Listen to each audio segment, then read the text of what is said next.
So I've done a lot of thinking on this particular topic. I first learned about this roughly 15 years or so ago at my first chiropractic seminar that I went to. I had one of the guys that spoke talk to us about this, and then I came across a book that gave this subject from the Christian perspective. And I really found it quite interesting. So those that were here last Sunday kind of heard me talking about introspection in my call to worship. And that's a looking into oneself. So today, we're going to start this new year with an exam. Who wants to take a test? Anybody want to take a test right now? All right. So this is the test, an exam into yourself, okay? So what I'm going to do, Hayden is going to pass some papers out. I didn't get these to Jackie in time to get them in the bulletin, so she's going to pass these out. And it's going to be some of the stuff that we're going to cover here. So this is going to be kind of interactive. You have to pay attention, and you're going to be writing stuff down. And if you want to take notes, feel free to take notes. All right, so what I want to do is I want to discuss how we can increase our own self-knowledge and learn how to move ourselves away from those parts that limit us. So who here is willing to admit that they have limits? Everybody here should admit that they have limits, all right? So some of those limits are the patterns we have: thinking, feeling, and acting. Now keep in mind, I didn't say how other people think, feel, and act, how we think, feel, and act. Now the subject we're going to cover, you're going to be able to see the patterns in other people, but that doesn't mean we have to point those flaws out, okay? Because we all have them. So what is our personality? Our personality, it comes from Greek word persona, is where it comes from. And it means mask. That's what persona means. So this can be a reflection of our tendency to confuse the mask we wear with our true selves. So in the last few days, I was listening to a different book about the subject, and it had said that our personalities develop as a defense mechanism. And I found that kind of interesting. And it develops as a defense mechanism when we're young, when we're growing up. But our personalities predict the way we think, feel, act, react, and process information in the world that we see. So does that description alone limit us? Yes, it does. It surely does. So if we over-identify with our personality, we can really lose touch with our authentic self. So I'm going to show you and everyone here how every personality trait that is out there has good and bad aspects to it. I'm also going to show you how Christ displayed every one of these aspects throughout his life.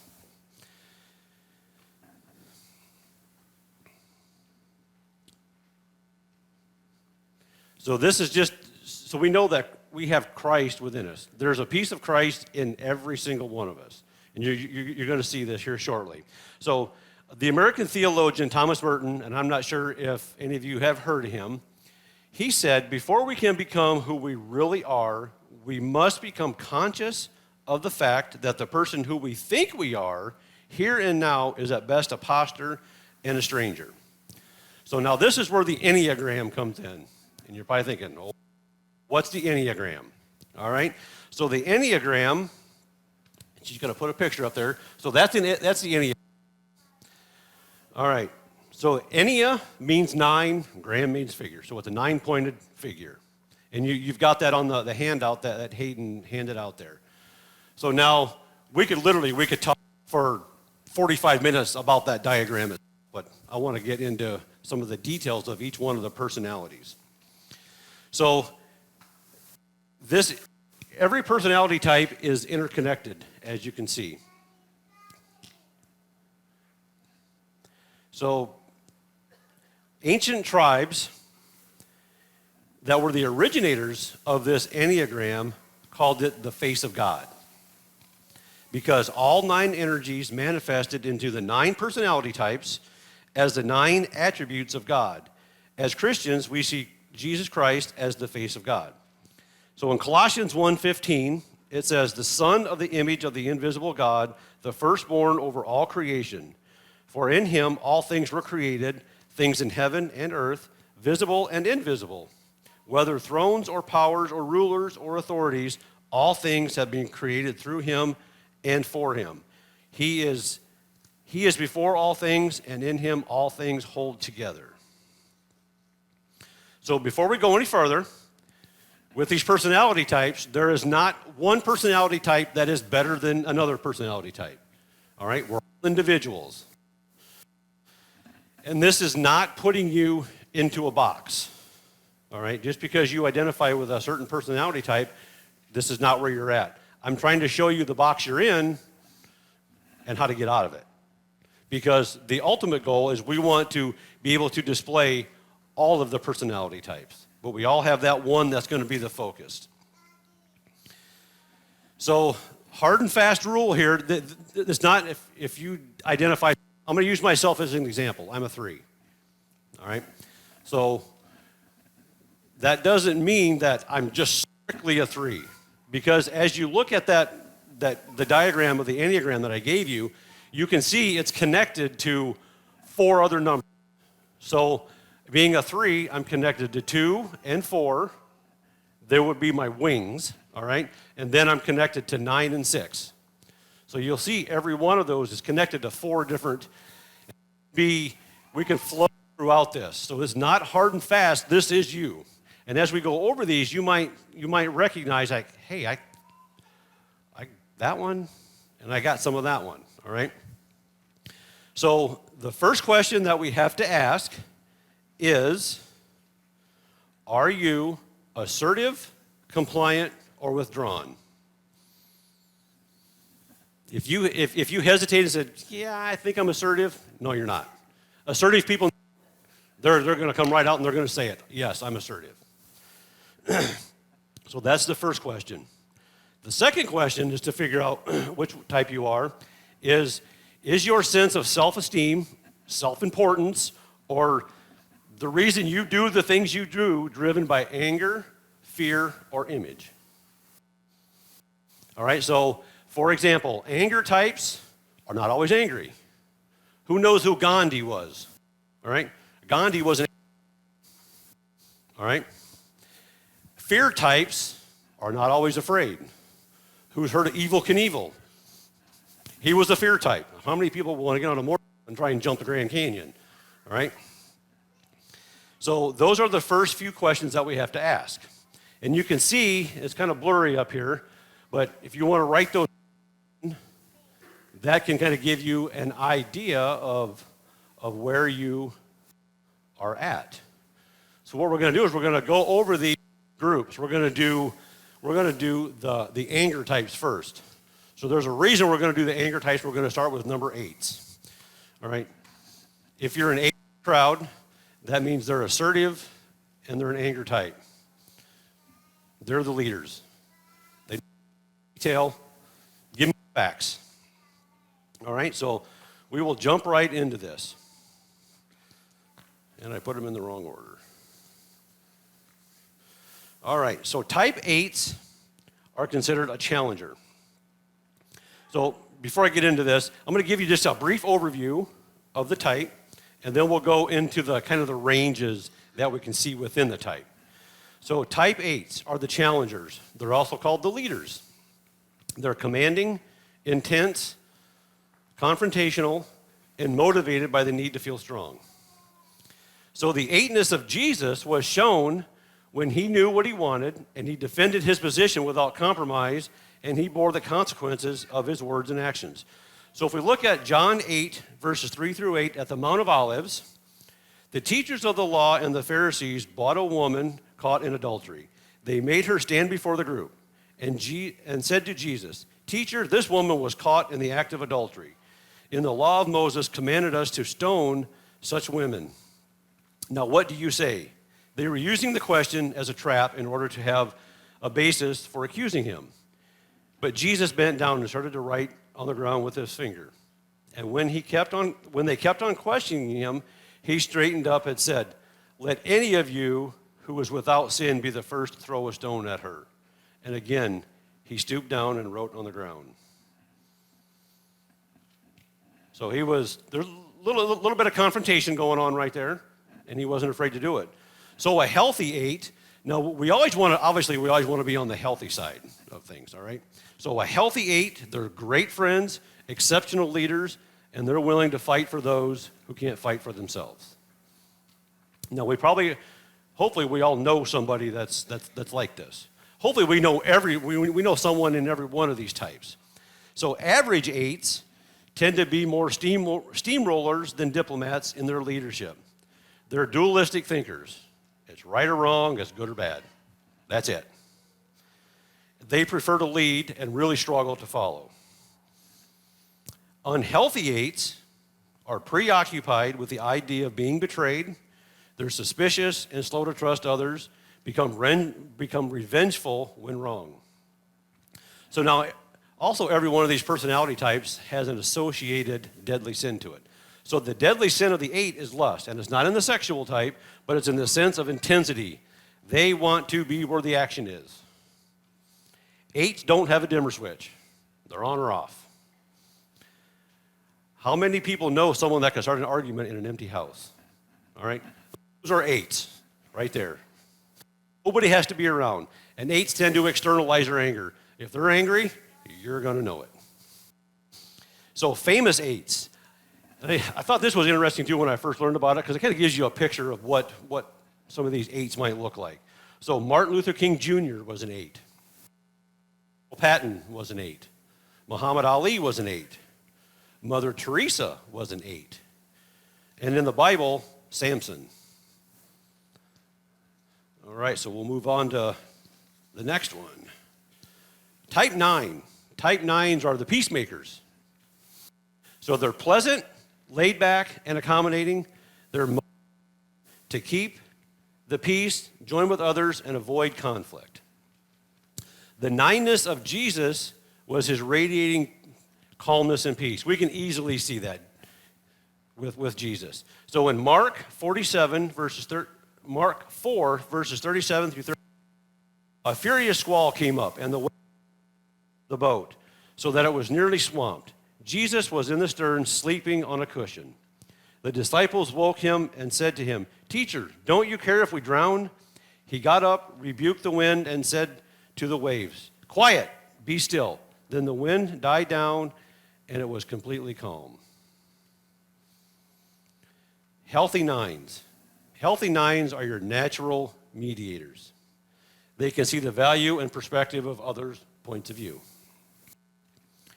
Average 9s can come off as sweet, easygoing, but they're stubborn and out of touch with their anger.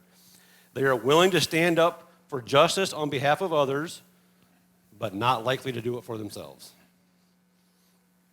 The deadly sin of the 9 is sloth, not in the physical laziness type, but it's spiritual in nature. Fully paying attention to their own lives and figuring out what they want in life, 9s tend to fall asleep to their anger. Anybody know someone like that? I do. That just wants to sleep. If they avoid it, let's just go to sleep. So famous 9s: Abraham Lincoln, Mr. Rogers, and in the Bible, Abraham and the Apostle John. All right, we'll move on to the last of the anger types. Type 1, the perfectionist. These are kind of your OCD types right here. So they're ethical, dedicated, reliable. They are motivated by a desire to live the right way. They want to live the right way because God says so. They want to improve the world and avoid fault and blame. So the oneness of Jesus is showed by his teaching, tolerance, and patience. Again, we go back to the Mount of Olives in John chapter 8, 10, and 11. Jesus straightened up and asked her, "Woman, where are they? No one has condemned you." Has no one condemned you? No one, sir, she said. Then neither do I condemn you, Jesus declared. Go now and leave your life of sin. So healthy ones are committed to a life of service. They are balanced and responsible and able to forgive themselves and others for being imperfect. So that's a healthy one. They know there's imperfection in the world, and they're okay with it. Average ones have judging and comparing minds that spot natural errors and imperfections. They struggle to accept the fact that imperfections are there.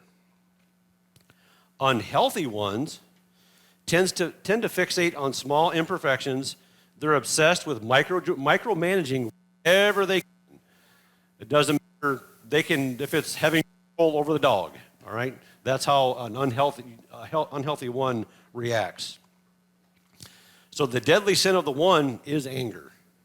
Anger tops the list of feelings that shouldn't be expressed, so they bury it. Famous ones: Martha Stewart, Gandhi, Nelson Mandela, and in the Bible, the Apostle Paul. All right, so now we'll move on to the image types. These types here hit a little closer to home because, like I said, I'm a 3. Gwen is the 2.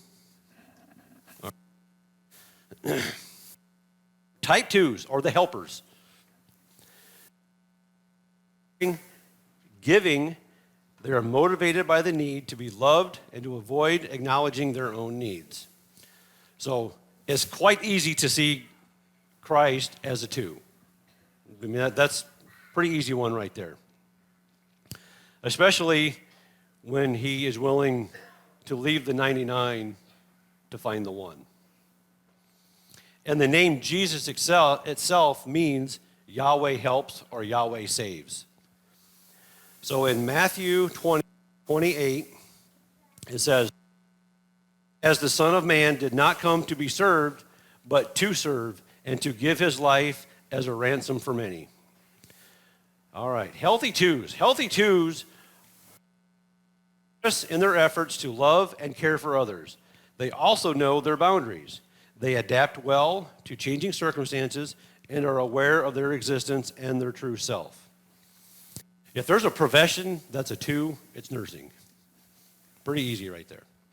So average 2s are convinced that the expression of their needs and feelings will automatically threaten the stability of their relationships. They are generous people, but often consciously or subconsciously expect something in return. Unhealthy 2s are codependent in their desire to be loved and will accept almost any substitute. Appreciation, neediness, companionship. They are insecure, manipulative, and often play the role of the martyr. The deadly sin of the 2 is pride. It lingers in the shadows of the 2's heart.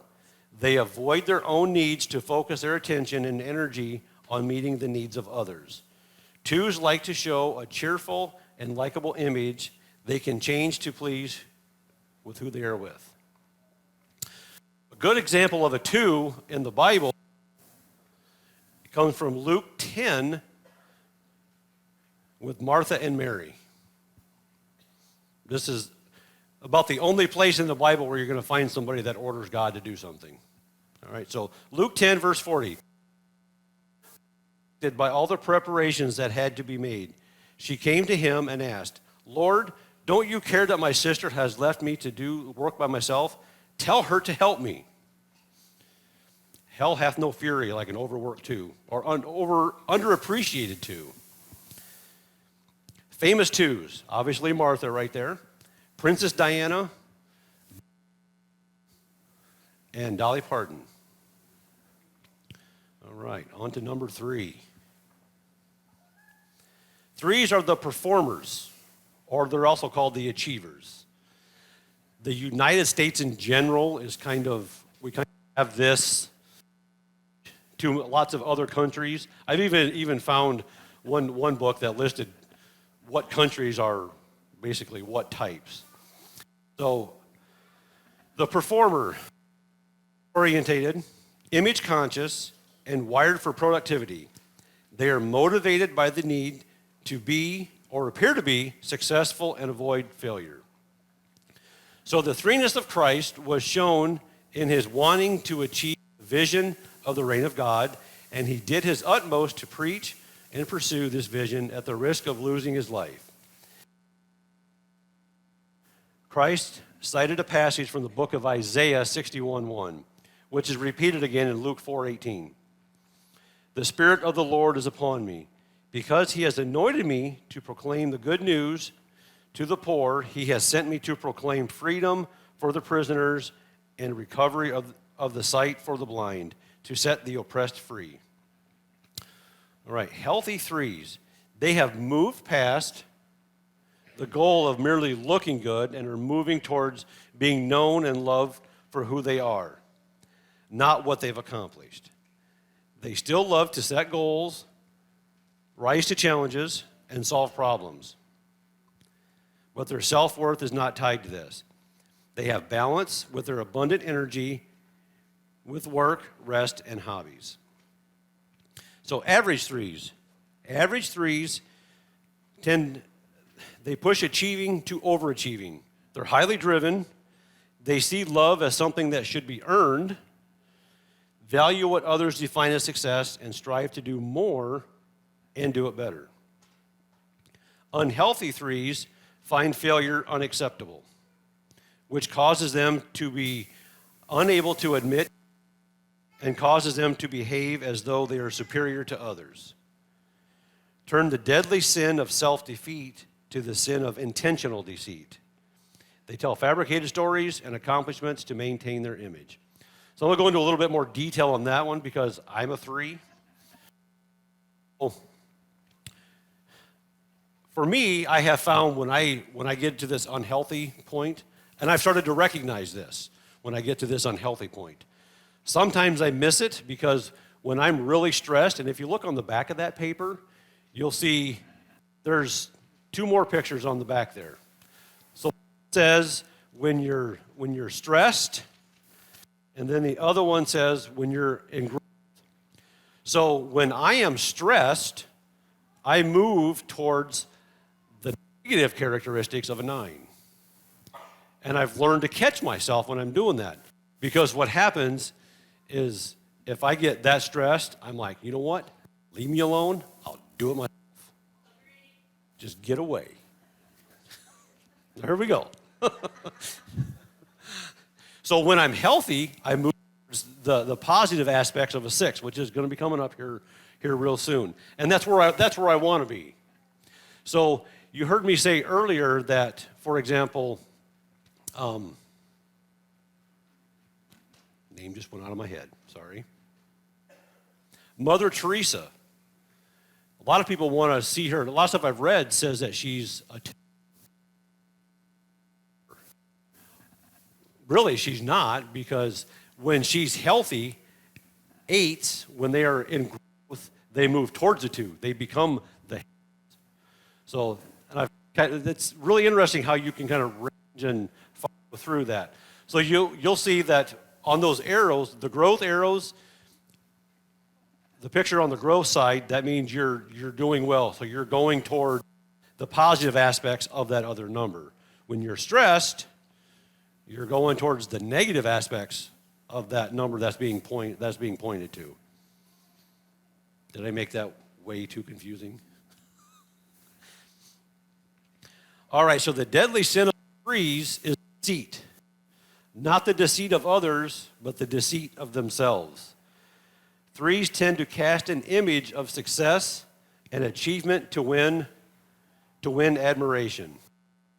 3s are known to, anybody that's in their path when they get unhealthy. It doesn't matter who it is.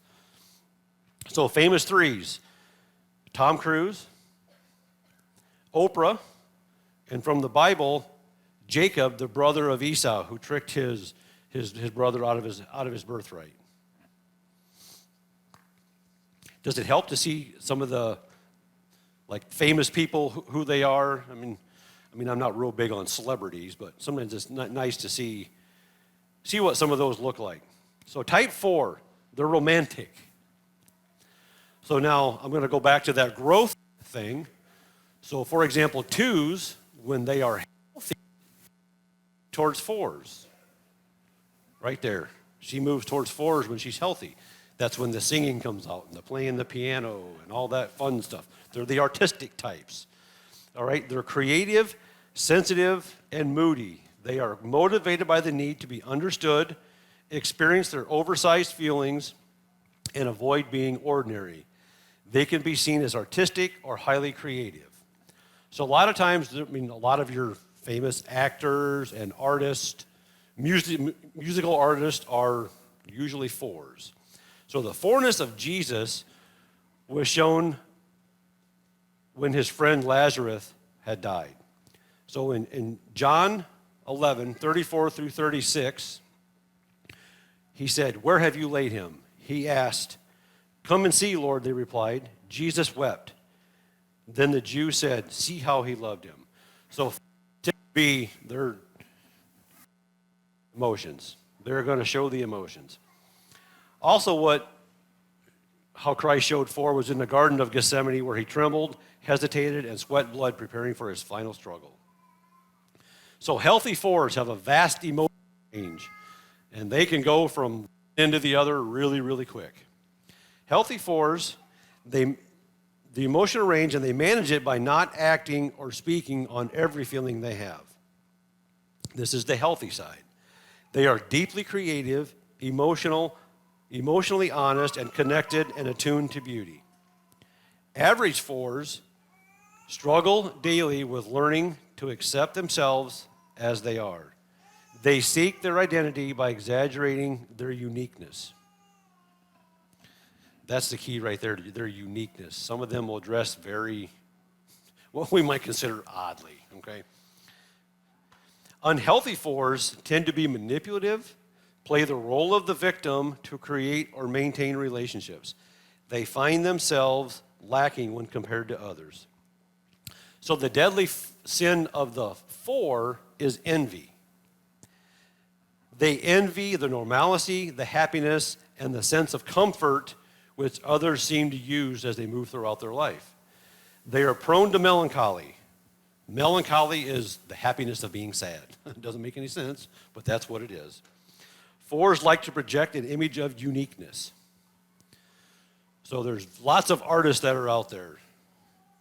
Who's ever watched Pirates of the Caribbean? Johnny Depp. Huh, there's a weird one right there. That's just how he is. Edgar Allan Poe. How many of us are willing to... Wasn't he the one that cut his ear off and sent it to his girlfriend? Was that Edgar? No, who was that? Van Gogh. All right, there we go. Bob Dylan is a 4. And from the Bible, King Saul from the book of Samuel, envy cost him his kingdom and his life. All right, on to the last 3. So type 5. Type 5 is called the investigator. They're also ones that are really, really intelligent. They're analytical, attached, and private. They are motivated by a need to gain knowledge, conserve energy, and avoid relying on anybody else. The 5ness displayed in Christ is shown when he was 12 years old and traveled with his family to Jerusalem for Passover. On their way home, Mary and Joseph realized that Jesus was not with them. They found him in the temple, sitting among the teachers, listening and asking questions.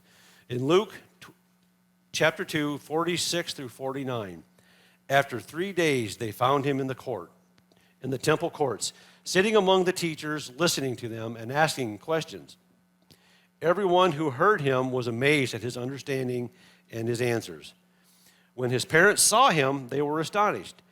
His mother said to him, "Son, why have you treated us like this? Your father and I have been anxiously searching for you." "Why were you searching for me?" he asked. "Didn't you know I had to be in my father's house?" 5s can be very arrogant at times. So healthy 5s, they manage an appropriate balance between participation and observation, engaging with others comfortably, having a depth of knowledge in several areas of their lives. They also see themselves as part of the environment instead of separate from everyone else. So average fives. Average fives hold to a mentality of not being sufficient, which leads to hoarding of time, space, and affection. Feel more at home observing rather than participating. They rely on themselves rather than faith. Unhealthy fives. Unhealthy fives don't want to depend on anyone for anything. They have a defensive personality that is preoccupied with security, independence, and privacy, trapped into believing there is not enough, and express that way of thinking with judgment, cynicism, and sarcasm. So as we're going along, it's probably easy to see some of the negative aspects, not only in ourselves, but those that we might live with, family members or whatever. All right, so, but let's look to those positive aspects. So famous fives. Albert Einstein, he was an intellect. Stephen Hawking. How many know what the theory of relativity is? All right, quantum physics. They're very specialized in certain areas. Sherlock Holmes, and from the Bible, Nicodemus was a five. On to the sixes, the loyalist or the questioners. So sixes are committed, practical, and witty. They are worst-case scenario thinkers who are motivated by fear and the need for security. So one of my twins is a six, Olivia. Sixes are like, all right, if I wear this shirt, do I wear these shoes or those shoes? But if I wear these shoes, then I need to wear these pants or those. So sixes question everything they do all the time. Sometimes you might not know it, but they're always questioning the stuff in their own head. So the sixes of Christ is shown in how he treated the Sabbath. He liked to heal the sick on the Jewish day of rest in order to show the Sabbath was instituted by God so creation could regenerate and recover. In Mark 2, verse 27, then he said to them, the Sabbath was made for man, not man for the Sabbath. So the Son of Man is Lord even of the Sabbath. All right, healthy sixes. So again, I'm back up to me being a three. When I'm in my growth phase, I take on the healthy aspects of the sixes. Sixes have learned to trust their own experiences in life. They are productive, logical thinkers who almost always organize their thoughts and their actions around what is most advantageous for the common good. They are good judges of character. Average sixes question almost everything. Like I said, they are worst-case scenario thinkers, overly focused on authority and can be subservient to it or rebellious as well. They manage their anxiety by being committed to education, church, government, family, and social service organizations. There's times that sixes can be over-committed to a group or an idea almost to a fault. So the unhealthy sixes. Unhealthy sixes find danger around every corner. Anxiety borders on paranoia. They fear the world is unfair, and most are not who they say they are and cannot be trusted. They always find faults in others and fall into patterns of projecting onto others. I have parents that are sixes. The deadly sin of the six is fear, the deep-seated need to feel secure, or a better description is anxiety of an unknown or potential threat that may never materialize. Sixes try to avoid their fear with pessimism. Famous sixes: Marilyn Monroe, Johnny Carson, Tom Hanks, and in the Bible, Peter the disciple. All right, on to our final type here, the type 7. The enthusiast or the adventurer. Gwen's brother is a 7. How many of you will jump into an arena with a bull and fight them on a regular basis? All right, he used to do that. So there's fun, spontaneous, and adventurous. They are motivated by the need to be happy, to plan stimulating experiences, and to avoid pain. The sevenness of Christ was shown in the fact that he enjoyed being invited to dinner, and it made no difference to him who was inviting him. It could be a law-abiding Pharisee, a leper, or a politically suspect tax collector. Didn't matter to him. Matthew 11, verse 19. The Son of Man came eating and drinking, and they say, he is a glutton and a drunkard and a friend of tax collectors and sinners, but wisdom is proved right by her deeds. Healthy sevens. Healthy sevens are aware of the energy they have invested into happiness. They know that joy is a gift or grace that can only be received. They are growing in their ability to accept life as it is rather than as they want it to be. Not only are they fun and adventurous, they are spiritually grounded, practical, and resilient. Average sevens. Average sevens will reframe almost everything that is sad into something being good, limiting or could be perceived as failure, changing the narrative so that even the most negative events are cast in an affirming way. Their happiness is in anticipation. Their sadness is the reality that their expectations are seldom met. They entertain to feel safe and claim their place in a group. They are popular, find commitment to be challenged, and find great trouble in finishing projects. Unhealthy sevens. Unhealthy sevens feel themselves and their environment as inadequate, feeling sorry for themselves, and feel they have been dealt an unfair hand. They try to avoid pain at all cost, which leads to irresponsible behavior and seeking instant gratification. They risk more than they can stand to lose. The deadly sin of the seven is gluttony and the compulsive need to take in positive experiences, stimulating ideas and material things in order to avoid suffering, hurtful memories, or feeling of chronic deprivation. Sevens are the ones that are most prone to addictions. Sevens try to avoid their fear with unending optimism. So famous sevens, like I said, Evel Knievel was a famous seven. Robin Williams was a famous seven. Did anybody ever see Robin Williams stand-up act way back in the 80s and 90s? I mean, he could go into one character and then he can go into another character from that one and bounce back and forth. That's a seven. And from the Bible, David of David and Goliath. All right, so we just covered a lot of information right there. And this is only scratching the surface of what is available for us to know. Hopefully, we can see a glimpse that the Enneagram shows us that we cannot change the way others see us, but that we can try to experience the world through their eyes and help them change what they do with what they are seeing. It all comes down to grace and understanding of others. If anyone wants to know more, just let me know. Because like I said, we're just of everything. We didn't go into any detail as far as when you're in a growth phase or when you're stressed or anything like that. So there's lots out there. I've got lots and lots of books on this subject. And really, like I said, when I first started, the one I found most interesting was the one that was from a Christian perspective. So let's say a prayer. Our dear and most gracious Heavenly Father, we ask that you may help each one of us recognize your presence, power, and light in our lives.